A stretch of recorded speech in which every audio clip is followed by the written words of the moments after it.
শোন, বড় হয়ে কোথায় কি খাবি বলেছি শোন। নিবেদন থেকে চাঁচির পান্তুয়া খাবি, ঠিক আছে?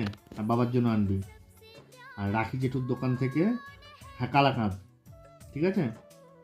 আর ছুতোরপাড়ার মোড়ের দোকান থেকে পনির নিয়ে আসবি, রাত্রি ভালো পনির, 12টা 15-তে ঠিক আছে? ছেলেকে আর এইসব শেখানো হ্যাঁ, হচ্ছে। মনিলাল দোকান থেকে নিয়ে আসবি মিল্ক কেক। ওটা আমাকেও দিবি, ওটা আমাকেও দিবি। মাকেও দিবি একটু, ঠিক আছে? এসব করবি।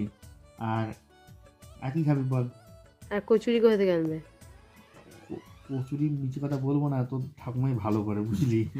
পরোটা ডালপুরি তোর ঠাকুমাকেই করতে বলবি, ঠাম্মিকে। আর পায়েস, তোর দিদুন যা পায়েসটা করে রে, তুই বড় হয়ে গেলে না আমার জন্য আর স্পেশাল পায়েস হবে না, তখন সব তোর নামে হবে রে। তুই আমার সঙ্গে যাবি না, তুই বাড়িতে থাকবি আমি যখন যাবো, তাহলে তোরই সেবা যত্ন হবে, জামাইয়ের সেবা যত্ন হবে না রে। হবে? তখন শোন, তুই যাবি, তুই পায়েস করতে বলবি, তুই পায়েস করবে দিয়ে বলবি বাবাকে একটু দাও, বাবার জন্য নিয়ে যাই, বাবা তোমার জামাই হয়।